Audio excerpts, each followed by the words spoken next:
বর্তমানে সময় তোমার ওমরে ফারুকের মধ্যে একজন মানুষকে তুমি রাষ্ট্রনায়ক বানায়া দাও। তাইলে ওই যে বৃদ্ধা মহিলা যখন নাকি রাত্রের বেলা যখন নাকি পাতিলের মধ্যে পানি দিয়া, পাতিল যখন রান্না করে পানি করে যখন নাকি ঘট করে শব্দ করে, দুই সন্তান পাশে বসিয়া কান্নাকাটি করে, মা বাদ দাও, মা বাদ দাও। এই কথা বলার পর যখন নাকি মা বলে সন্তানের একটু ধৈর্য ধারণ করা, এই পাতিলের ভিতরে ভাতটা হয়। আসলে ভাতটা পাতিলের ভিতরে কোনো চাউল ছিল না। সন্তানকে বোঝানোর জন্য মা পানি দিয়া যখন নাকি পানিগুলো বারবার গরম করে, পানিগুলো যখন শব্দ করে, মা বলে সন্তান থাম থাম থাম, আমি মা তোর জন্য রেডি করি। অনেক ওমর দিনের বেলা বিচার করতেন, বিভিন্ন সময় বিভিন্ন জায়গায় যেতেন, রাত্রের বেলা দেখেন হঠাৎ করে কোনো এক জঙ্গলের পাশে এক বৃদ্ধা মহিলার আম্মার এক ঘরের ভিতরে শব্দ আসে গটগট করিয়া, সন্তানগুলি যখন বারবার বারবার কান্নাকাটি করে, ওমর ভিতরে যাইয়া দেখে কি হাল, যাইয়া বলে আম্মা জান কেমন আছেন? ও কেমন আছেন আমি বুঝি না, মনে করতে পারি না কেমন আছে, আমার কেমন নেওয়ার মতো কোনো ব্যবস্থা নাই, আপনি কেন আসলেন? ওমরকে যখন প্রশ্ন করা হলো, এই রাত্রে আপনি এখানে আমার দরবারে কেন? ওমর বলে, আমি আপনার কাছে আসলাম এই জন্য দেখি আমার দ্বারা আপনার কোনো উপকার হয় কিনা। ও আমার দ্বারা তোমার দ্বারা কি উপকার হবে আমি জানি না, তবে এতটুকু আমি বলতে পারি, আমার এই রাষ্ট্রের মধ্যে কোন ওমর নামে কোন একটা ছিলেন নাকি রাষ্ট্র চালায়। কথা বুঝলেন তো? আরো জোরে বলেন। আমার রাষ্ট্রের মধ্যে কোন এক রাষ্ট্রপতি ওমর নামে কোন একটা ছেলে নাকি ওমর নাকি রাষ্ট্রনায়ক, আমার খবর রাখে না। আমার দুই সন্তান কান্না করি করি করি করি বারবার কান্না করে, আমি মা পানি দিয়া দিয়া সন্তান গুলাকে বারবার বুঝাইতেছি, ও সন্তান ধৈর্য ধরো, আমি মা তোমাকে একটু পরে গানা দিব। ওমর রাদিয়াল্লাহু তাআলা আনহু নিজের পরিচয়টাকে একটু লুকাইয়া রাখলেন। ওমর বলেন, অসুবিধা নাই আম্মা জান, বলেন তো আপনার জন্য কি করতে পারি। সেখান থেকে ওমর এখান থেকে আসিয়া ওমর হঠাৎ করে বাইতুল মানে চলে গেল। যাওয়ার পর এখান থেকে বলে, ও আমার খাদে, মাথার মধ্যেও আমার আটার বস্তা উঠিয়ে দাও। খাদেম বলে, না না না, আপনার মাথা উঠে দেওয়া যাবে না, আপনার রাষ্ট্রনায়ক, আপনাকে আমরা কিভাবে দেখবো? না না না, আমার মাথা উঠাইয়া দাও। উঠে দেওয়ার পর ওই মহিলার বাড়িতে গেলেন। যাওয়ার পর বললেন, ও আম্মা জান আপনি একটু ভিতরে যান। ভিতরে যাওয়ার পর যখন নাকি ওমর যখন আঠার বস্তা মাথায় নিয়ে আসলেন, আঠার বস্তা নেওয়ার পরে যখন নাকি ওমর বসিয়া পরে রান্না বান্না করিয়া আটা বানা দিয়া সন্তানগুলো রেডি করিয়া বলেন, মা যান আমি রেডি করে দিয়া বাকি আটাগুলি আপনি ব্যবহার করিবেন, যখন শেষ হয়ে যাব আমি ওমরকে খবর দিবে। ওই মহিলা বলল, আমি ওমর নামকে আল্লাহ দরবারে দায়ের করব, এই রাষ্ট্রপতি হবার পর আমার কেন খেয়াল রাখে না? আইস বাবা আপনি বলেন তো, আমি আপনাকে বারবার বলি আমি বিএনপি করি না, আওয়ামী লীগ করি না, হেফাজত করি না, ছাত্র সমাজ করি না, ছাত্রলীগ করি না, কোন জাত করি না, হেফাজত করি না। এই কথাটা আপনাদেরকে আমি বুঝাইতে চাইলাম। শেখ হাসিনা চলে গেছে, আনন্দ হওয়ার কিছু নাই, আবার হয়তো 2 নাম্বার শেখ হাসিনা আবার আসি বুঝতে পারি, তো কোনো সন্দেহ নাই। আপনি লাফালাফি আর বাড়াবাড়ি করার কিছু নাই। এই লাফালাফি ভাই আপনি কারো বাড়িঘর ভাঙচুর করা কোনো দরকার নাই, নিজেকে সেভ রাখার চেষ্টা করেন, হয়তো আপনার উপরে বলা একটু অটোমেটিক দেরি হতে পারে না। আপনি কাজে ভালো জানবেন, যাকে আপনি বিশ্বাস করেন ঘরের স্ত্রী, ও তো মাঝে মাঝে আপনার সাথেও ডিস্টার্ব, মাঝে মাঝে মিথ্যা কথা বলে। এজন্য বাবা ওই মহিলা বলে, আমি ওমর নামে আল্লাহর দরবারে দায়ের করিব। এই কথা শুনে ওমর হঠাৎ করে কান্নায় বিভোর হয়ে গেল, ও মালিক আমাকে তুমি তোমার দরবারে দায়ের দিও না। মহিলাকে বললেন, মহিলা যাও। হঠাৎ করে বিভিন্ন সময় ওমর বিভিন্ন সালিশ বিচার করতেন, হঠাৎ করে একজনকে বললেন, যাও অমুক অমুক অমুক অমুক জায়গায় অমুক জঙ্গলে একজন মহিলা এসে নিয়ে আসো। আসার পরে দেখেন এবার মহিলা যে মানুষটা আমার মাথা নিয়ে আটা নিয়ে আসলেন, ওই মানুষটা বিচার করার জন্য বসলেন। মহিলা দেখিয়া থর থর থর থর করে কাঁপে আর বলে, ওমর তুমি নাকি রাষ্ট্রনায়ক, এই রাষ্ট্রনায়ক ঘরে ঘরে হওয়ার দরকার। চিল্লায় বলেন সুবহানাল্লাহ। আজ আল্লাহ ওমরের মতো একজন রাষ্ট্রনায়কের তুমি ব্যবস্থা করিয়া দাও, দেশের মধ্যে শান্তি পরিষিত করে দাও, বিশৃঙ্খলা থেকে সবাইকে হেফাজত করো। যে সকল ছাত্র দলেরা এই রক্ত দিয়া বারবার কষ্ট করিয়া দেশ স্বাধীন করে দিল আল্লাহ, যারা কবর চলে গেল কবরকে জান্নাতের বাগান বানাইয়া দাও। ও আল্লাহ দেখলাম কত সুন্দর করে পরিবেশ কায়েম হলো আল্লাহ, গরিব দুঃখী মানুষের সাহায্য করানোওয়ালা একজন মানুষকে রাষ্ট্রনায়ক বানাইয়া দাও, অসহায় মানুষের পাশে দাঁড়ানোওয়ালা একজন ব্যক্তিকে রাষ্ট্রনায়ক বানাইয়া দাও। কে হয়েছে, কে হবে, কে গেল, কে আসে, কে আসবে, এগুলো দিয়ে আমার কোনো কিছু হবে না। বরং আমার হওয়া চাই যে ব্যক্তিটা ভালো ভালো কাজ করব, তার জন্য ওয়েলকাম, তার জন্য আই লাভ ইউ, তার জন্য ভেরি ভেরি নাইস, তার জন্য থ্যাংক ইউ, তাকে আমরা গভীর ভালোবাসি। আসসালামু আলাইকুম ওয়া রাহমাতুল্লাহি ওয়া বারাকাতুহু। ইন্নাল হামদুলিল্লাহ ওয়াসসালাতু ওয়াসসালামু আলা মান লা নাবিয়্যা বা'দা। আম্মা বা'দ, ফাআউযু বিল্লাহি মিনাশ শাইতানির রাজীম। বিসমিল্লাহির রাহমানির রাহিম। ইয়া আইয়ুহাল্লাযীনা আমানু উদখুলু ফিস-সিলমি কাফা ওয়া লা তাত্তাবি'উ খুতুওয়াতিশ শাইতান ইন্নাহু লাকুম আদুউম মুবিন। وقال رسول الله صلى الله عليه وسلم من رأى منكم منكرا فليغيره بيده فإن لم يستطع فبلسانه وإن لم يستطع فبقلبه وذلك أضعف الإيمان أو كما قال عليه الصلاة والسلام. اللهم صل على محمد النبي الأمي وعلى آله وأصحابه أجمعين. সম্মানিত উপস্থিতি, আল্লাহ তাআলা দরবারে অসংখ্য অগণিত শুকরিয়া জ্ঞাপন করছি, যিনি আমাদেরকে দিনই কিছু কথাবার্তা আলোকপাত করার সুবর্ণ সুযোগটুকু দান করছেন।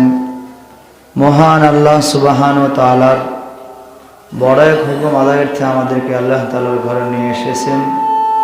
আমরা দিনই কিছু কথাবার্তা শ্রবণ করে আখিরাত নামক জগৎকে উজ্জ্বল করার জন্য, সুন্দর করার জন্য, চিরশান্তির জায়গাকে উন্নতি করার জন্য, চিরবাসস্থানকে আরো সুন্দর করার জন্য উদ্দেশ্যকে এক করে আল্লাহ তাআলার ঘরে এসেছি।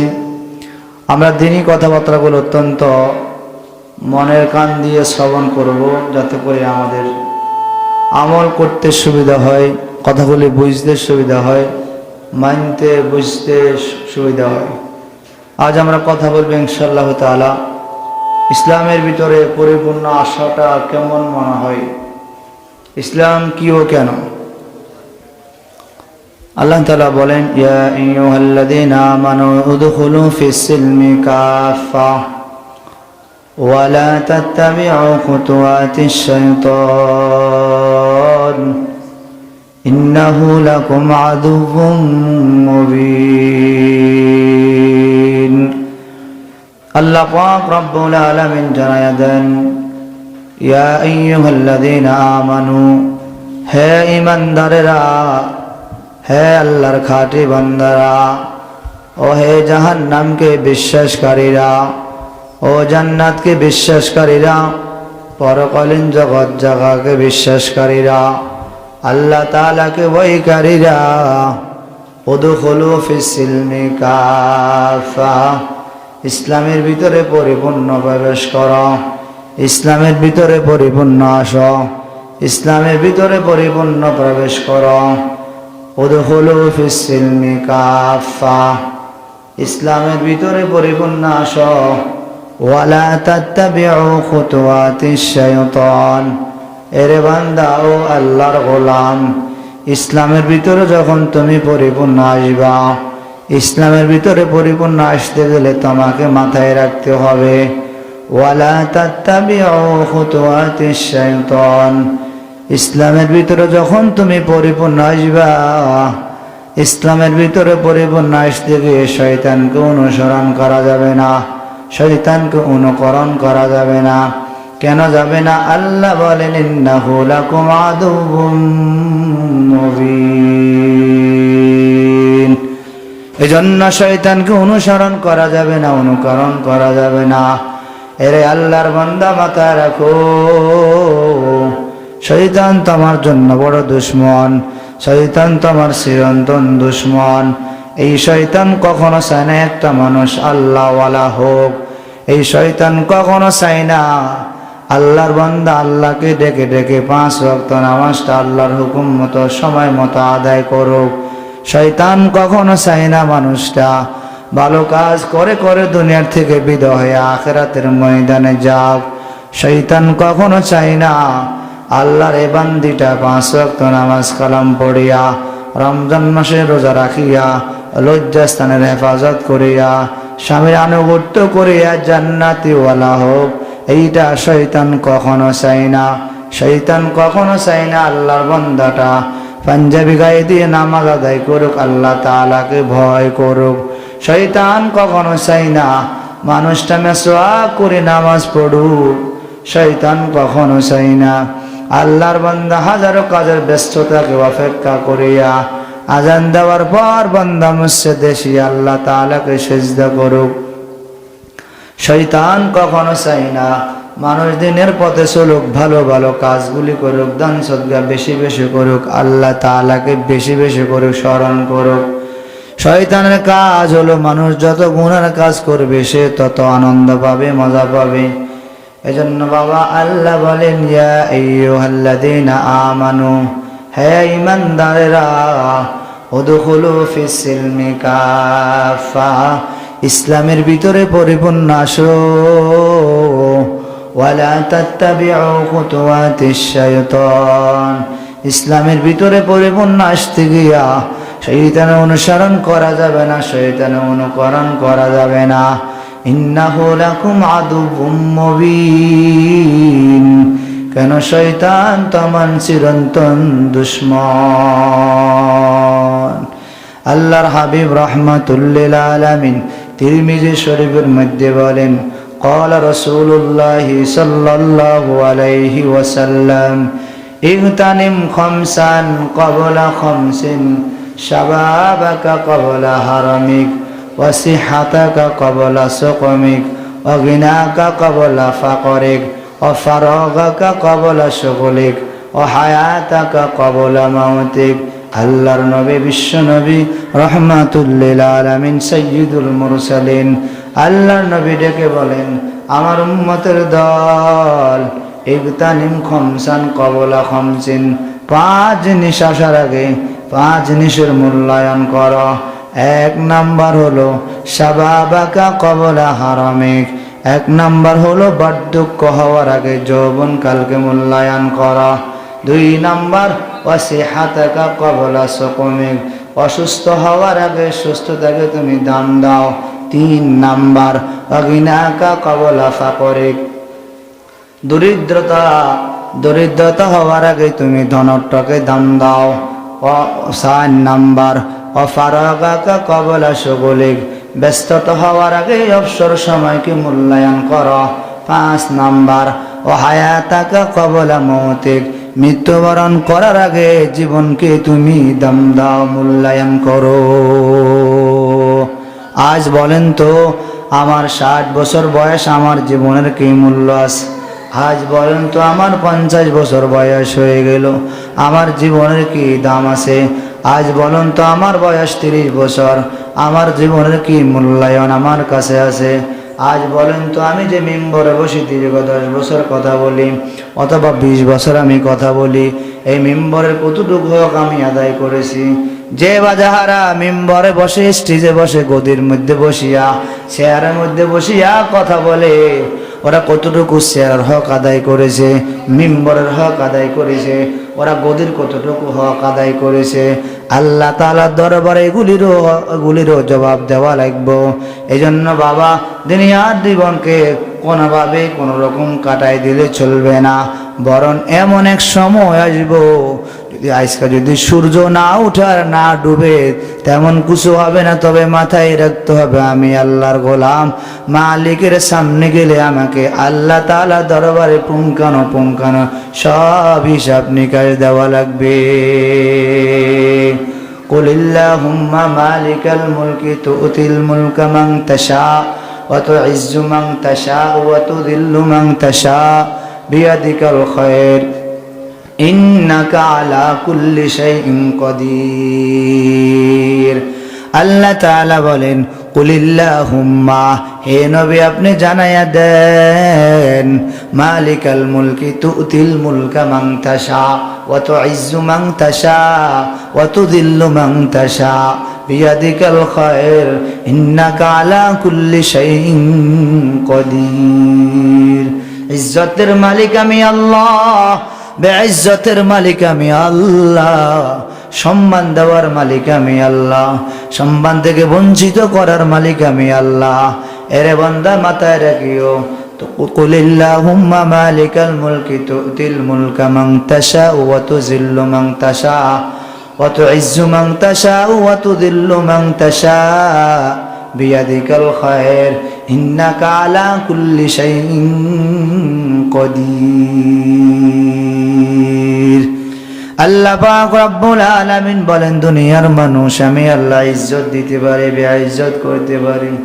আজ মিম্বরে বসিয়া কথা বলে, হয়তো আগামী দিন আমার কাছে আর মিম্বরের পাওয়ার কোনো যোগ্যতা থাকবে না। আজ আপনাদের সামনে কথা বলার বয়স হয়েছে, আজ কথা বলার সুযোগ হয়েছে, হয়তো আর কথা বলার সুযোগ হবে না। এজন্য বাবা, সময় থাকতে সময়কে দাম দাম, নিজেকে গুরুত্ব, নিজের কাজ নিজে করো, গুরুত্ব নিজেকে দিতে থাকেন। এজন্য নিজেকে নিজে দাম দেন, নিজের কাছে নিজে গুরুত্ব বাড়াইতে থাকেন, নিজেকে নিজে তৈরি করতে থাকেন। এজন্য কোন এক কবি মাঝে মাঝে বলেন, খেলায়া শিশু খেলায়া মজুয়া শিশু, কাছায় না বেলা, সময়ের প্রতি কবু করিও না হেলা। আজি যেই সময় গত হইল তোমার, আসিব না পুনঃ তাহা আসিব না আর। তাই বলি বৃথকাল করিও না ক্ষয়, আপনার কাজ করো থাকিতে সময়, আপনার নামাজ পড়ো থাকিতে সময়, আপনার আখিরাত করো থাকিতে সময়, আপনার তেলাওয়াত করো থাকিতে সময়, আপনার পর্দা করো থাকিতে সময়, আপনার আখিরাতের সঞ্চয় করো থাকিতে সময়, আপনার মেসোয়া করো থাকিতে সময়, আপনার আখিরাতের ময়দানের চিন্তা করো থাকিতে সময়, আপনার দিনদারিয়তের চিন্তা করো থাকিতে সময়, আপনার দাড়ি রাখো থাকিতে সময়, আপনার পাঞ্জাবি লাগাও থাকিতে সময়, আপনার 5 ওয়াক্ত নামাজ মসজিদে আসিয়া থাকিতে সময়, আপনার ভালো ভালো কাজগুলি করো থাকিতে সময়। এক সময় সময় পুড়িয়ে যাবে রে বাবা, কান্নাকাটি করি করি আর মালিককে বলবে, ও মালিক, আমার একটু মন চায় শেষ বেলা উঠিয়া তোমাকে একটু ডাকাডাকি করার। এরে বাবা বলেন তো, বয়স যখন 70-80 হয়ে যাব, গভীর রাতে তাহাজ্জুদ পড়তে ইচ্ছা করে, কিন্তু উঠার কোনো সময় হয় না, সুযোগ হয় না। এজন্য নবীজি বলেন, তিরমিজি শরীফের মধ্যে নবীজি জানায়া দেন, এই দুনিয়ার মানুষ 5 জিনিস আসার আগে 5 জিনিসের কদর করিও। যখন তুমি বৃদ্ধ হইবা, বৃদ্ধ হওয়ার আগে যৌবন কালকে তুমি দাম দিও। যখন তুমি সুস্থ থাকো, যখন অসুস্থ হওয়ার আগে তুমি সুস্থতাকে দাম দিও। ফকির হওয়ার আগে দরিদ্রকে, দরিদ্র হওয়ার আগে ধনটাকে তুমি দাম দিও। ব্যস্ত হওয়ার আগে অবসর সময়কে দাম দিও। হায়াত যখন ফুরিয়া যায়, হায়াত মৃত্যুবরণ করার আগে হায়াতকে তুমি দাম দিও। আজ বলুন তো, যে বা যাহারা যে যে জায়গাতে আছে, মিম্বরে যারা কথা বলে, স্টেজে যারা কথা বলে, তাবলীগের ময়দানে যারা কথা বলে, যারা চেয়ারে কথা বলে, বিভিন্ন গদিতে যারা কথা বলে, বলুন তো তাদের কাছে জনগণের কি আদর, কি মায়া, কি মমতাজ। বাংলার এই জমিনে কত রঙের মানুষকে কত রকমের দেখা যায়, কারোর কাছে কি সামানা আছে আর সে কি চিন্তা নিয়ে থাকে রে বাবা। আমি তো মনে করি সকালবেলা আর সন্ধ্যাবেলা রাত শেষ আর শুরু হলে আমার জীবন মনে হয় শেষ। না না না, আমার জীবন শেষ নয়, বরং আমার জীবনের হিসাব নিকাশ আছে, আমার জীবনের চিন্তা ফিকির আছে, আমারও চিন্তা ফিকির আছে। এজন্য আমারও হায়াতের প্রতি আমার হিসাব অন্য কেউ দিবে না, আমার হিসাব আমাকেই দিতে হবে। আল্লাহ তাআলা জানায়া দেন, ওয়ালা তাজিরু আজিরাতু বিজরা উখরা। আল্লাহ তাআলা জানায়া দেন, কিয়ামতের ময়দানে, মুসিবতের দিন, এরে বান্দা তুমি তোমার আমল নামার হিসাব নিকাশ দিতে হবে। আল মালু ওয়াল বানুনা জিনাতুল হায়াতিদ দুনিয়া, ধন সম্পদ হলো দুনিয়ার সৌন্দর্য।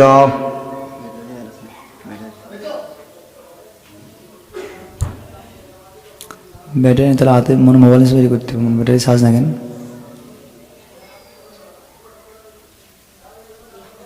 হয় নাই।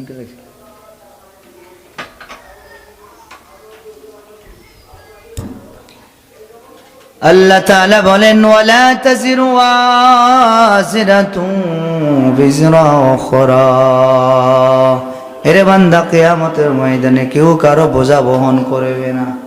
ইমাম সাহেব মুসল্লির বোঝা বহন করবে না, মুসল্লি ইমাম সাহেবের বোঝা বহন করবে না, মা সন্তানের বোঝা বহন করবে না, সন্তান মায়ের বোঝা বহন করবে না, ছেলে বাবার বোঝা বহন করবে না, বাবা ছেলে গুনার বোঝা বহন করবে না।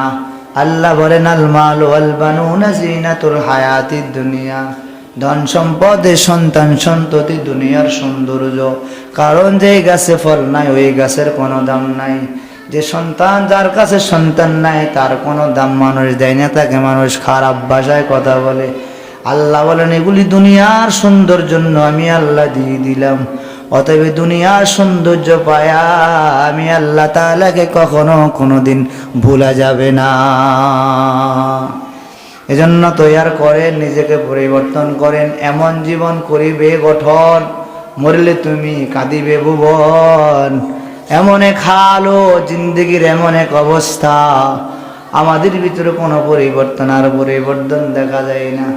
একটা মানুষ যখন দীর্ঘ 50 বছর পরে মৃত্যুবরণ করে, 60-70 বছর পরে মৃত্যুবরণ করে, অনেক মানুষ ওই ব্যক্তির মৃত্যু খবর শুনিয়া পড়ে আলহামদুলিল্লাহ। বলুন তো আল্লাহর বান্দা কি সময়টুকু কিভাবে নষ্ট করেছে। একটা মানুষ যখন মারা যায় সবাই পড়ে ইন্না লিল্লাহ। লোকটা অত্যন্ত ভালো ছিল, ধার্মিক ছিল, নামাজ কালাম পড়তো, আল্লাহ তাআলাকে বেশি বেশি জিজ্ঞাসা করতো, মালিকের হুকুম মেনে চলতো। বড় ইন্না লিল্লাহি ওয়া ইন্না ইলাইহি রাজিউন। প্রধানমন্ত্রী বিদায় হয়ে চলে গেল, কত মানুষ আনন্দে মাতাহারা পাগল। এই জায়গাতে আমি খুশি হই না, আবার আনন্দ মাতাহারা হয় না। কারণ আমি এখান থেকে আপনাকে একটা কথা উদাহরণস্বরূপ বুঝাইতে চাই যে প্রধানমন্ত্রী চলে গেল, যে বাজার খুশি হলেন, আমি কোনো দিকে তাকাইলাম না। এবার একটু আপনি আপনাকে চিন্তা করেন আর প্রশ্ন করেন, এই লোকটা দীর্ঘ 17 হইতে 16 বছর চেয়ারে বসার পর যখন বিদায় হলো, মানুষ তার আনন্দ হারা হয়ে বললেন আলহামদুলিল্লাহ, দুঃখ প্রকাশ করে নাই, আনন্দ চিত্তে সবাই মাতাহারা হলো। আমি প্রধানমন্ত্রীর সাবজেক্ট একটু আপাতত স্থগিত করলাম, এবার আমি আমার জীবনের ভিতরে এর কথা একটু লাগাইয়া দেই। বলেন তো আপনার 70 বছর জীবনের ভিতরে, আপনার 80 বছর জীবনের ভিতরে, 100 বছর জীবনের ভিতরে, 90 বছর জীবনের ভিতরে আপনি কত ওয়াক্ত নামাজ ঠিকমতো পড়েছেন? আব্বা আম্মার কতটুকু হক আদায় করেছেন? স্ত্রীর কতটুকু হক আদায় করেছেন? সমাজের কতটুকু হক আদায় করেছেন? মসজিদের প্রতি কতটুকু কেয়ারফুল ছিলেন? মাদ্রাসার প্রতি কতটুকু কেয়ারফুল ছিলেন? ঠিকমতো নামাজ কেন পড়লেন না? 5 ওয়াক্ত কেন মসজিদে আসলেন না? রীতিমতো কেন হালাল টাকা পয়সা কেন আয় ব্যয় করলেন না? আব্বা আম্মার সাথে কেন সুন্দর আচরণ করলেন না? সমাজে কেন ভালো ভালো কাজ আপনি করলেন না? আপনি প্রধানমন্ত্রী বিদায় হলো, আপনি বড় খুশি। এই জায়গাতে খুশি আর বেজার হওয়ার কারণ নয়, কারণ রিজিক যার যখন শেষ হবে তাকে তখন অটোমেটিক সেই জায়গা থেকে ট্রান্সফার হতে হবে। এই দিকে বাদ দিয়ে আপনাকে আপনি চিন্তা করে দেখেন তো, আমার এই জিন্দেগির ভিতরে আমার পরিবর্তনটা এই মহিলা চলে গেলে সবাই আনন্দ তারা পরে আলহামদুলিল্লাহ। আরে বেটা, তুই যে কবর যাবি দুনিয়া থেকে ট্রান্সফার হইয়া, বল তোর জানাজার খবর শুনিয়া, মৃত্যুবরণ খবর শুনিয়ে বেড়া, তোর মতো জানোয়ার 2 পালা 2 চোখলা 2 হাতওয়ালা জানোয়ারের মতো জানোয়ার তোর মৃত্যু খবর শুনিয়ে কে আলহামদুলিল্লাহ বলবো আর কে ইন্না লিল্লাহ বলবে? এরে বেড়া, প্রধানমন্ত্রী তো মহিলা মানুষ, যাই হোক না কেন, আমি দালালিয়া দলিলি করি না, আওয়ামী লীগের গোষ্ঠী মারি, বিএনপির গোষ্ঠী মারি, আমি কোনো দল করি না। নির্বিশেষে একটা কথা বলি, এই কথা বলার কারণ হলো আপনাকে পরিবর্তন করে।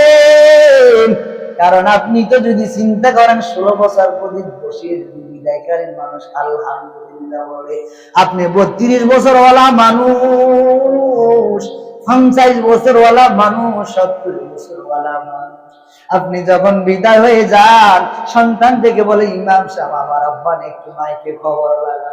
ইমাম সাহেব বলে অমুক এলাকার অমুক সাহেব আর দুনিয়াতে নাই। তারা ভালো কাজ করছে, এই ব্যক্তির সম্পর্কে যারা জানে ব্যক্তিটা অত্যন্ত ভালো ছিল, ধার্মিক ছিল, আল্লাহওয়ালা ছিল, নামাজ কালাম ঠিক মতো পড়তো। ওই মানুষগুলা শুনিয়া পড়ে ইন্না লিল্লাহি ওয়া ইন্না ইলাইহি রাজিউন।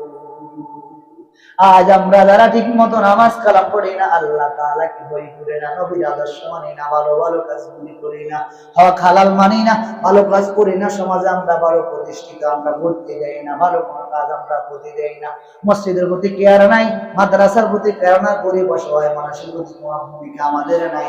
বলেন তো আমি যখন মারা যাব আমার বেলাও তো একই হাল, সবাই চিল্লাই চিল্লাই বলবো লোকটা মারা গেল আলহামদুলিল্লাহ। কেন কি জন্য বলবে? কারণ আমার ভিতরে ওরকম খুশি না থাকার কারণে। আরে বাবা বলেন তো আজ আমাদের কি হালত? চোখের দিকে তাকালে একরকম লাগে, মাথার দিকে তাকালে আরেক রকম লাগে, পায়ের দিকে তাকালে আরেক রকম লাগে। এক এক জায়গায় এক এক বিজন। তুমি তো নবীর আদর্শ মানো, তুমি একজন নবীর আদর্শওয়ালা উম্মত দাবি করো, আদর্শ তোমার ভিতরে নাই রে বাবা।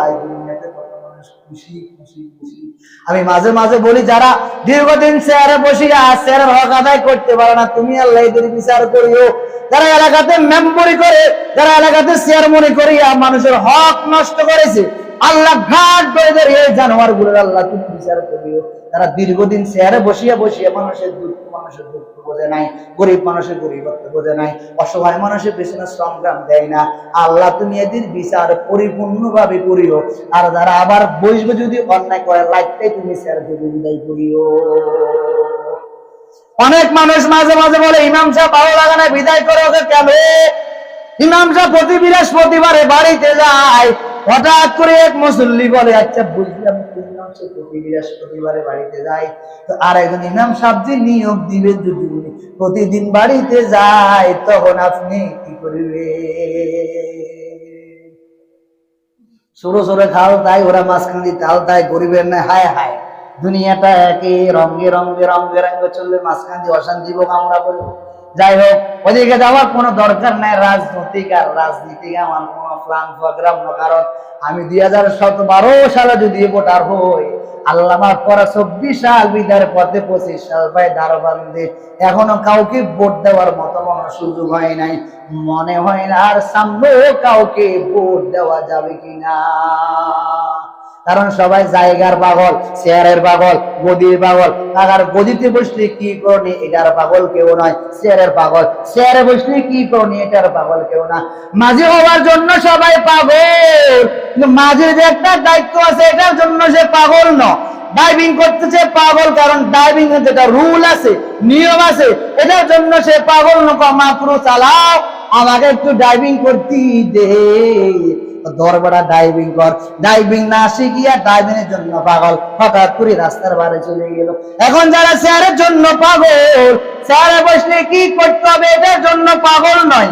যারা গদি পাইয়া পাগল, গদি ছাড়িয়েও পাগল, পায়েও পাগল, গদি বসলে কি করতে হবে এটার জন্য পাগল না। এই জন্য আয় বাংলার এই জমিনে অসহায় মানুষগুলি কষ্ট করে, গরিব অসহায় মানুষগুলি কষ্ট করে, রাস্তা ঠিক মতন হয় না, অসহায় মানুষের পাশে কেউ দাঁড়ায় না, মসজিদ মাদ্রাসার কোনো খবর নাই।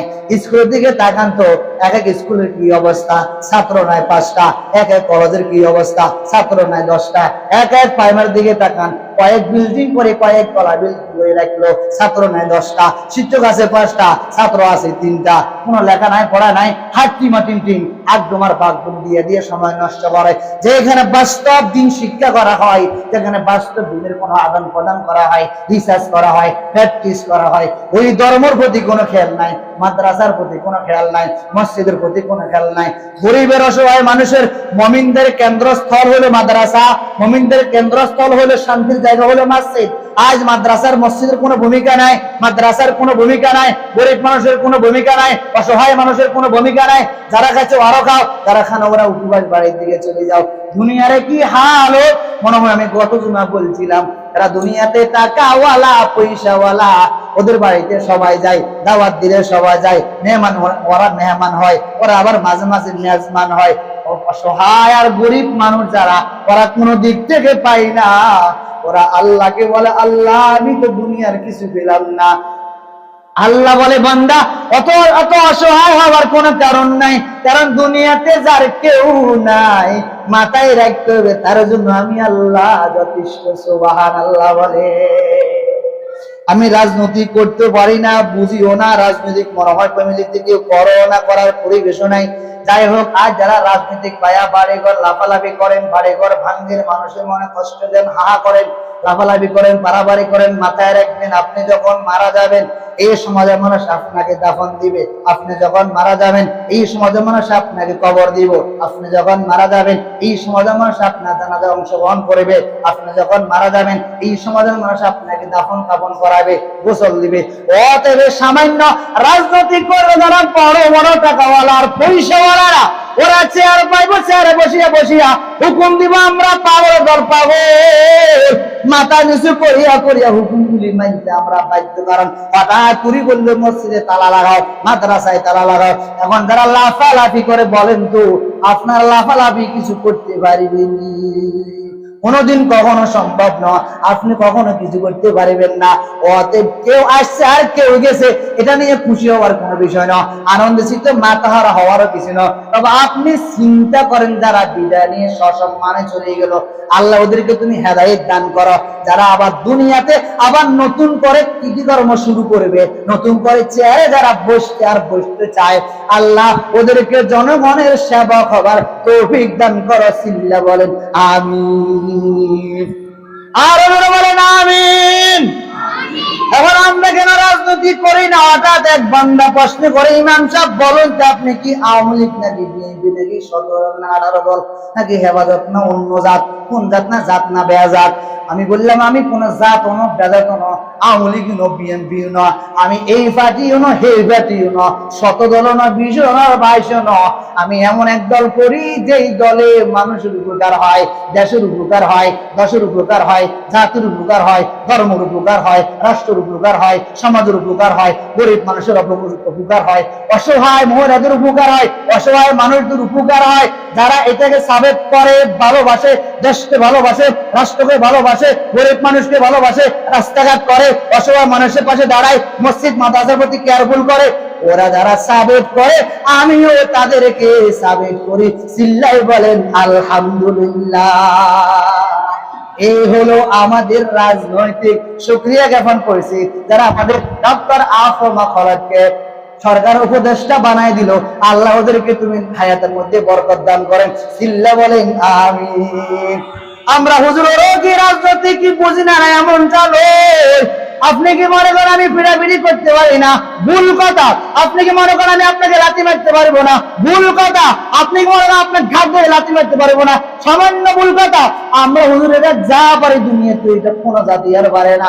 কেন করি না? একমাত্র না করার পিছনে কারণ হলো নবীর আদর্শ মাথায় লাগাইলাম, এই জন্য টুপি আমাকে মাথায় মানা করে, কারো ঘাট ধরতে পারবে না। পাক দিয়ে আমাকে মানা করে, কারো বাড়িতে হিংসেন, কারো বাড়িতে হিং করা যাবে না। পাক দিয়ে আমাকে মানা করে, কারো বাড়িতে রাহাজানি করা যাবে না। পাঞ্জাবি আমাকে মানা করে, কারো দোকান পড়া যাবে না। পাঞ্জাবি আমাকে মানা করে, কারো বাড়িতে ডিস্টার্ব করা যাবে না, অন্যায় করা যাবে না, জুলুম করা যাবে না।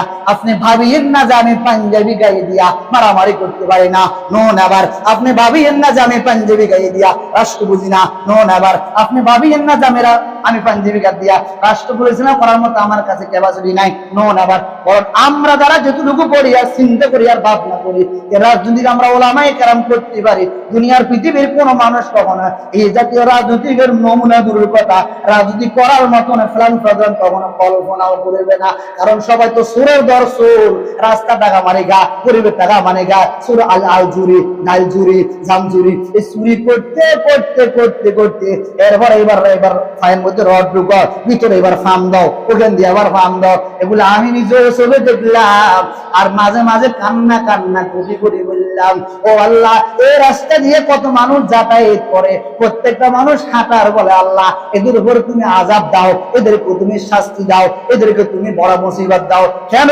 এরা এই রাস্তার টাকা পায়া পায়া বারবার লুট করলো, রাস্তার টাকা পায়া পায়া বারবার নিজেরা খাই ফেললো। এখন এটা তো বললাম অতীতের কথা, বর্তমান যারা আসতেছে, সামনে যারা আসবে, ওদের হয়তো চিন্তা করে এটাকে নাকি একবার বকা মেশিন দেবার উল্টায় বালা, এই জায়গাটা আবার ভয় ভয় মনে হয়।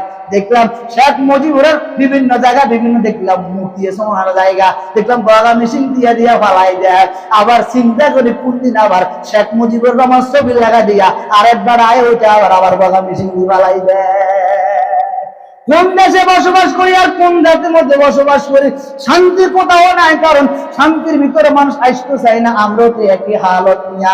এই যা কত যে যা কিছু বলছি কেন, যা শুনছেন কেন মিয়া? নামাজ কি আপনি পড়েন কই?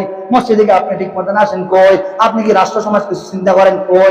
আপনি তাহলে যদি কে কি করে না, অনেক মানুষ দেখবেন শেয়ারের পাগল, বাস্তবে এরা শেয়ারের পাগল, শেয়ারের দায়িত্বর মূলত এরা পাগল নয়। আমি দেখলাম যখন আমি মাদ্রাসায় পড়াশোনা করি, আমার গোষ্ঠীর ভিতরে সম্ভবত কোনো আলেম নাই, কোনো হাফেজ নাই, মুফতি মুহাদ্দিস নাই। আমি যখন পড়াশোনা করি, যখন নাকি পড়াশোনার দ্বার প্রান্তে আসলাম, ছোটবেলা থেকে আমি বিভিন্ন জায়গায় বয়ান করতাম, ওয়াজ করতাম, বিভিন্ন দাওয়াত অংশগ্রহণ করতাম, বিবেক পড়াইতাম, মসজিদে বয়ান করতাম, ঈদের দিন খতবা দিতাম।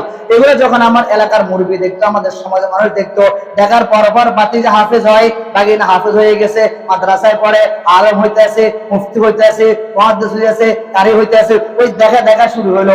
আপনি এগুলা দুর্বল ভাবিয়েন না। কারণ ডাক্তার আফমা কলেজকে আরেকজন হুজুর আছে, শেখ আহমদুল্লাহ, উনি একজন হাতিয়া ছাত্র।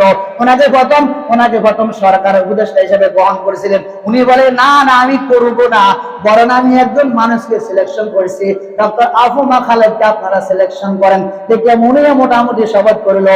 আল্লাহ, শপথ করা বড় কথা না, কারণ শপথ তো সবাই করতে পারে, আপনারা করতে পারেন, আমি করতে পারি। আমি শপথ করলাম দেশের উন্নয়ন করব, আমি শপথ করলাম রাষ্ট্র মানে চলবো, আমি শপথ করলাম জনগণের টাকা নষ্ট করবো না, আমি শপথ করলাম রাস্তাঘাট করে দিব, আমি শপথ করলাম তাহলে অল্প টাকা খাওয়াইবো, আমি শপথ করলাম মানুষের অসহায় মানুষের পাশে দাঁড়াবো। যখন আমি চেয়ার পায়ে গেলাম, শপথের গুল্লি মারো, শপথের গুষ্টি মারো, গুলি কারণে ক এবার দরিয়া আন লক্কায় সবার বিডা। পুলিশ যখন দায়িত্বরত হয়, তখন কোরআন হাতে নিয়ে এদেরকে শপথ করানো হয়। এই পুলিশ, ও র্যাব, ও আর্মি, ও বিডিআর, ও ওসি, ও ডিসি, সাবধান, এই কাজ করতে হবে, কোরআন শপথ নিয়ে কাজ করতে হবে। কোরআন শপথ নিয়ে যখন এরা মাঠে ময়দানে যায়, ওই কোরআনের জায়গায় মাগার বাস্তবে কোনোটাই তাদের কাছে প্রতিফল দেখা যায় না। আল্লাহ যা বললাম আর শুনলাম, আমাদেরকে বলা শোনার তৌফিক দান করে সিল্লাই বলেন না আমিন। আমরা তো বারবার শুনলাম, ও আল্লাহ আমরা অনেকবার শুনলাম, ওরা আমাদের কলু সামিনা ওয়া আতানা, ওরা আমাদেরকে বলছে আমরা শুনছি আর মানছি। ও আল্লাহ, এমন একটি সমাজ দাও, এমন একটি রাষ্ট্র দাও, এমন একটি গ্রাম দাও, যে গ্রামে আমরা বলবো আর মানুষ শুনিয়া ভালো ভালো কাজগুলি করব। ও আল্লাহ, তোমার দরবারে শেখারজি মালিক, বর্তমানে সময় তোমার ওমরে ফারুকের মধ্যে একজন মানুষকে তুমি রাষ্ট্রনায়ক বানায়া দাও। তাইলে ও যে বৃদ্ধা মহিলা যখন নাকি রাত্রের বেলা যখন নাকি পাতিলের মধ্যে পানি দিয়া, পাতিল যখন রান্না করে, পানি করে যখন নাকি ঘট করে শব্দ করে, দুই সন্তান পাশে বসিয়া কান্নাকাটি করে, মা বাদ দাও, মা বাদ দাও, এই কথা বলার পর যখন নাকি মা বলে সন্তান একটু ধৈর্য ধারণ করা, এই পাতিলের ভিতরে ভাতটা হয়। আসলে পাতিলের ভিতরে কোনো চাউল ছিল না। সন্তানকে বোঝানোর জন্য মা পানি দিয়া যখন নাকি পানিগুলো বারবার গরম করে, পানিগুলো যখন শব্দ করে, মা বলে সন্তান থাম থাম থাম, আমি মা তোর জন্য রেডি করি। অজেত ওমর দিনের বেলা বিচার করতেন, বিভিন্ন সময় বিভিন্ন জায়গায় যেতেন, রাত্রের বেলা দেখেন হঠাৎ করে কোনো এক জঙ্গলের পাশে এক বৃদ্ধা মহিলার আম্মার এক ঘরের ভিতরে শব্দ আসে গটগট করিয়া, সন্তানগুলি যখন বারবার কান্নাকাটি করে, ওমর ভিতরে যাইয়া দেখে কি হালো, যাইয়া বলে আম্মা জান কেমন আছেন?